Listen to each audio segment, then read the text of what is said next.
एक बादशाह गुजरा है, उसका नाम है हारून रशीद। नाम सुना है?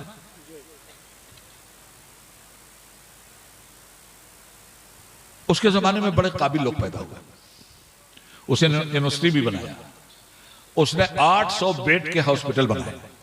उसके जमाने में मुस्लिम साइंटिस्टों ने बड़े बड़े काम किए। उसी के खानदान का एक शहजादा था, उस शहजादे से वो मशवरा लेता था और शहजादा उसकी गलतियों पे उसको टोकता था। तो बादशाह को इतना कहां बर्दाश्त। और वो शहजादा उस वक्त के इमाम, 7वें इमाम मूसा काजिम अलैहि अलैहिस्सलाम का मुरीद था, अहले बैत। दरबारी लोगों से पता चला कि बादशाह इस शहजादे को भी जहर देना चाहता है और हजरत इमाम मूसा काजिम को भी। 17 साल तक जेल में रखा था और वहीं शहादत हुई। वो शहजादा पहुंचा, सारे मुरीदीन को इकट्ठा करके हजरत इमाम मूसा काजिम के पास कहा, सरकार बादशाह की नीयत ठीक नहीं, हुजूर हम लोग क्या करें, कैसे जान बचाएं?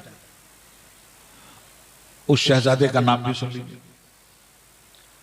उसको तारीख की दुनिया बहलोल दाना के नाम से याद करती है।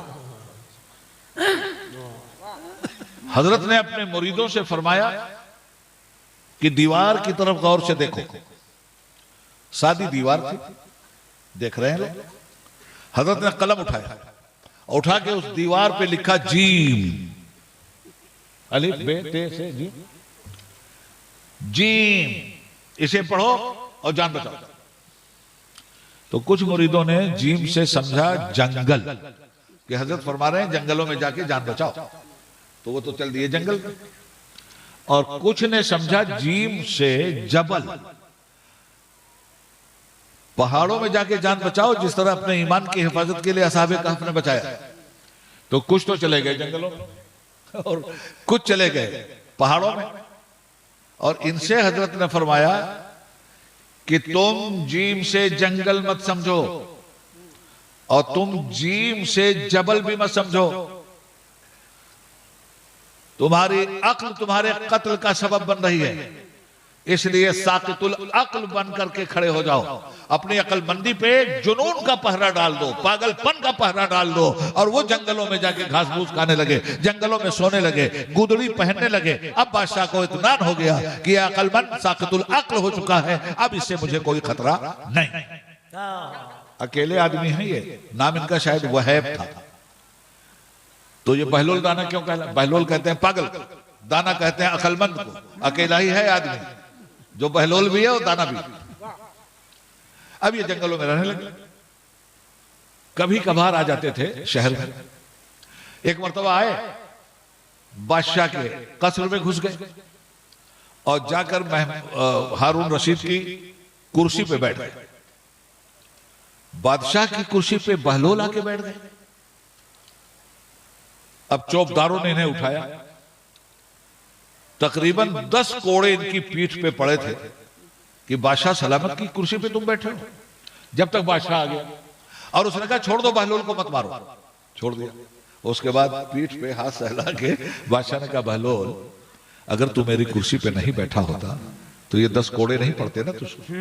हंसे, अब बोले तू अपनी फिक्र कर, मैं तो 1 मिनट के लिए बैठा तो 10 कोड़े, तू इसमें जिंदगी भर बैठ रहा है, वहां कितने कोड़े तुझ पे पड़ेंगे, अपनी फिक्र कर। क्या नुक्ता है, वाह वाह वाह। ये थे बहलोल, चले गए। भाई साहब एक दिन फिर आए और शहर में मेन रोड पे आके बैठ गए। अच्छा होता क्या है, जब कोई पागल आता है तो सबसे ज्यादा मजा लड़के लेते हैं। पगलवा आया, पगलवा आया, पगलवा आया, वो उनको कंकर मार रहा है, ये उनको कंकर मार रहा है। ये हुआ, आ गए, अब लौंडे मजा ले रहे हैं, लोग इकट्ठा हो गए, अब वो हरकतें कर रहे हैं।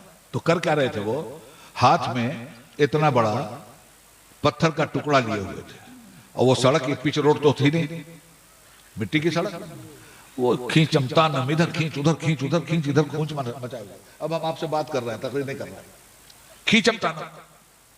बादशाह को पता चला कि आकर के बहलोल बैठ गया है बीच रास्ते पर। बादशाह भी आ गया, मजा लेता था वो, आ गया। बादशाह ने कहा, बहलोल क्या कर रहे हो ये? कहा बताओ मैं क्या कर रहा है। कहा बताओ। कहा तुम लोगों की अल्लाह ताला से सुलह करवा रहा हूं। तो गौर करो, ये पूरी तकरीर का निचोड़ है। ये बहलोल खींचम तानम क्या मचा रखी है? कहा तुम लोगों की अल्लाह ताला से सुलह करा रहा हूं। तो बादशाह ने पूछा हो गई सुलह? कहा नहीं। कहा क्यों? कहा सुलह जब दोनों फरीक करे तब ना होती है। कहा कौन नहीं कर रहा? कहा तुम लोग नहीं कर रहे। वो तो कहता है मैं सुलह कर लूं, मगर तुम लोग कहां कर रहे हो? कहा कैसे सुलह करें? कहता है नमाजें मत छोड़ो, मैं सुलह कर लूंगा। मेरा रोजा आ रहा है, मेरे मेहमान की इज्जत करो, मैं सुलह कर लूंगा। हलाल खाओ, मैं सुलह कर लूंगा। जहालत से दूर रहो, मैं सुलह कर लूंगा। इल्म नबी हासिल करो, मैं सुलह कर लूंगा। कुरान की तिलावत करो, मैं सुलह कर लूंगा। नमाजों की पाबंदी करो, मैं सुलह कर लूंगा। मेरे नबी का इखलाक लो, सुलह कर लूंगा। मेरे नबी की सुन्नत पे अमल करो, सुलह कर लूंगा। तो जैसे हम लोग सुन रहे हैं, सुनने के बाद चले जाएंगे, मालूम नहीं कितनों पे असर होगा, मालूम नहीं कितने फजर की पढ़ेंगे। चल दिए, मैं हाथ होता नहीं उठवाता किसी से। अल्लाह ताला की इन कब्र में रहने वालों से सुलह करवा रहा। तो पूछा हो गई? कहा नहीं। कहा क्यों? कहा कल जब वो मान रहा था तो तुम नहीं मान रहे थे। आज तुम सुलह के लिए तैयार हो, अब वो सुलह के लिए तैयार नहीं। अब पूरी गुफ्तगू का निचोड़ आशिक रसूल इमाम अहले सुन्नत फाजिल बरेलवी रहमतुल्लाह ताला अलैह की जुबान में ये है, यही मैसेज है, यही पैगाम है, यही तकरीर का इख्तिताम है। आज ले उनकी पनाह, आज मदद मांग उनसे। कल ना मानेंगे क़यामत में, अगर मान गया उन्हें जाना, उन्हें माना, न रखा गैर से काम, लिल्लाहिल हम्द में दुनिया से मुसलमान गया। कितनी बड़ी बदनसीबी बताओ आप। कारोबारी हो ना, मोबाइल जेब, रात में सो रहे हैं, मोबाइल सिराने, मालूम नहीं कौन सी खबर आ जाए, मोबाइल ऑफ नहीं होता। कारोबारी का मोबाइल नहीं ऑफ होता, दौलत कमाने वाले का मोबाइल। बोल लूंगा 5 मिनट, नहीं होता। अच्छा, रात में कड़ाके की सर्दी पड़ रही और वो टन बोला, आपने तोड़ा ताड़ मचाया। हेलो, क्यों भाई, ये नींद क्यों कुर्बान कर दी आपने उसकी घंटी पर? मोबाइल तो ही काम करता है, तीसरा काम नहीं करता। वो 2 खबरें देता है, या गम की या खुशी की, तीसरा काम मोबाइल का नहीं। जब भी आप फोन करोगे, जो बात करोगे या खुशी की होगी या गम की होगी। सामने वाला जो फोन आपको करेगा या गम की खबर होगी या खुशी की। तो इतना गम से घबरा रहे हो कि नुकसान ना होने पाए, नींद कुर्बान कर देते हो। मगर मुसलमानों, तुम्हारे एहसास पर ज़र्ब लगा रहा हूं। माल और दौलत की हलाकत के डर से मोबाइल नहीं बंद होता कि मालूम नहीं कोई गलत खबर ना आ जाए और हार्ट फेल ना हो जाए। और जब सुबह में अल्लाह का मोबाइल मस्जिद से बजता है, उस मोबाइल पे गैरत नहीं जाती, उस मोबाइल पे अंगड़ाई नहीं लेते, उस मोबाइल पे नींद क्यों नहीं तोड़ते हो? हमने अपने दीन की हिफाजत नहीं की। अब जो कुछ हमारे पास है वो गैर महफूज होता जा रहा है। हमारे बुजुर्गों ने, दीन पर यकीन रखने वालों ने 5 लाख एकड़ से ज्यादा जमीनें वक्फ की थी इस कौम के लिए। मदरसे के लिए वक्फ जमीन, मस्जिद के लिए वक्फ जमीन, दरगाहों के लिए वक्फ जमीन, ये सारी चीजें किसी के बाप की बपौती नहीं है, ये मुसलमानों ने वक्फ किया है। मस्जिद के लिए तो मस्जिद में काम हो रहा है, मदरसे के लिए तो मदरसे में। आज ये पूरी जमीन हमारी मोदी जैसा मूजी हड़प करना चाहता है। कल पार्लियामेंट के अंदर वक्फ बिल आया, अगर ये पास हो जाता है तो मस्जिदें भी खतरे में, दरगाहें भी खतरे में, मदरसों पे भी बुलडोजर, मस्जिदों पे भी बुलडोजर। इतना खतरनाक बिल और इतना खतरनाक कानून पास होने जा रहा है। क्या है इसमें? आपसे कागज मांगा जाएगा, अगर वक्फ हुआ है तो वक्फ के कागज लाओ। अब 500 साल पहले अगर कोई मस्जिद बनी है और किसी ने वक्फ किया है, मुफ्ती साहब, कागज किधर? तो आप कागज नहीं लाइएगा तो अब ये कहेंगे कि ये गवर्नमेंट की जमीन है, आपने कब्जा किया है, आप मुझे बताओ कहां से क्या लाओ? तो कानून ये था, दस्तूर ये था कि जो चीज वक्फ है वो अल्लाह की मिल्कियत है, उसको ना मुसलमान खरीद बेच सकता है न गैर मुस्लिम खरीद बेच सकता है। वक्फ की जमीनों पर मुसलमानों ने भी नाजायज कब्जे कर रखे हैं, वक्फ की जमीनों पर कुफार ने भी नाजायज कब्जे कर रखे हैं, और वक्फ की जमीनों पर बेईमान हुकूमत ने भी कब्जे कर रखे हैं। तो अगर तरमीम ही करना था तो ये बेईमान हुकूमत को ये करना चाहिए था कि जिन लोगों ने कब्जा कर रखा है वो कब्जा छोड़ाकर वक्फ की जमीन को वक्फ के हवाले किया जाए। ये ना करके एक कमेटी बनी है आपके मदरसे की, आपके महल्ले की, आप दूसरे लोगों को उस कमेटी में लाएंगे? हमारे हिंदू भाइयों का ट्रस्ट है, उसमें मुसलमानों को मेंबर बनाएंगे। सिखों का ट्रस्ट है, उसमें मुसलमान मेंबर बनेंगे। किसी भी बिरादरी का ट्रस्ट गैर बिरादरी को मेंबर नहीं बनाता, तो फिर मुसलमानों की इस वक्त में गैर मुस्लिमों को मेंबर बनाने का क्या मतलब है? ये सब कुछ इसमें आया है। एक सर्वे कमीशन होता था, पूरे सूबे का सर्वे करके बताता था। अब हर जिले के कलेक्टर को यह काम दिया जा रहा है, कलेक्टर साहब आपकी मस्जिद को 5 साल लटकाए रहेंगे, आपकी दरगाह को 10 साल लटकाए रहेंगे। गोया इसमें 14 शिकें ऐसी हैं जो सीधे सीधे मुस्लिम पर्सनल्ला को मुतासिर करती हैं।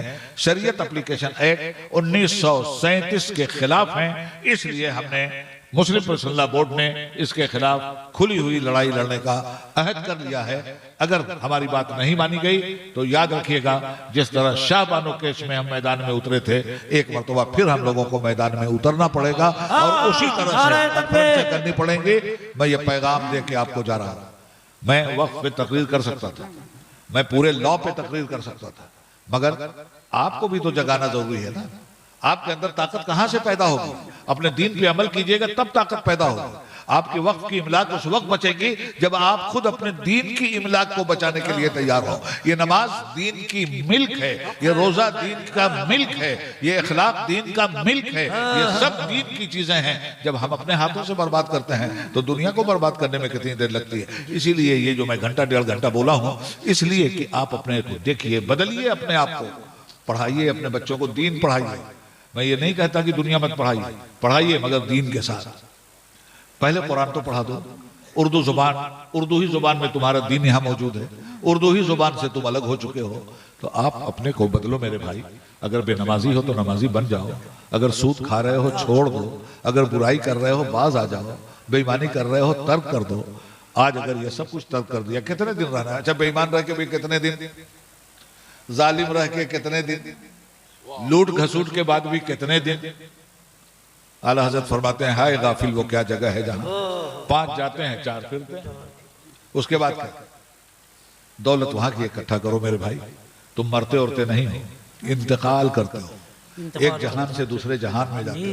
इसलिए मैंने सोचा कि आपको आमाल की बातें भी सुना दूं, कुछ अपना दर्द दिल भी आपके सामने रख दूं, और साथ ही साथ ये भी बता दूं कि आपकी औकाफ पे जो हमला हो रहा है, हम लोग इसे किसी कीमत पे बर्दाश्त नहीं करेंगे। मैंने कल के इंटरव्यू में भी कहा है, प्रेस कॉन्फ्रेंस में भी दिल्ली में कहा है, आप लोगों ने सुना भी होगा कि हम जमहूरी एतबार से हर उस हद तक जाएंगे जिस हद तक जाकर के अपनी मिल्कियत और अपने दीन की हिफाजत हम कर सकते हैं। अल्लाह ताला इस मदरसे को दिन दूनी रात चौगुनी तरक्की दे, हम लोगों के गुनाहों को माफ फरमा दे। किसी तरह का कुफ्र हुआ हो, शिर्क हुआ हो, बिदअत हुई हो, रजालत हुई हो, जहालत हुई हो, गुनाह सगीरा कबीरा हुआ हो, या अल्लाह तेरे बंदों को गवाह बनाकर मैं इन तमाम तर चीज़ों से तौबा करता हूँ और तुझसे दुआ करता हूँ कि मेरे माबूद अपने नबी की सुन्नत को बचा ले, अपने मुस्तफ़ा की सुन्नत की लाज रख ले, इनका कल्ब फेर दे, इनके दिलों को पलट दे मेरे माबूद, अपनी चौखट पे झुका दे। तेरे हुक्म के बगैर और तेरी तौफीक के बगैर कुछ नहीं हो सकता। मौला हम तुझसे भीख मांगते हैं, तेरे रहम करम की खैरात मांगते हैं। अपने इन बंदों को सच्चा मुसलमान, सच्चा मोमिन बना दे। आह जाती है फलक पर रहम लाने के लिए, बादलों हट जाओ, दे दो राह जाने के लिए। खुदा हाफिज, सलाम अलैकुम।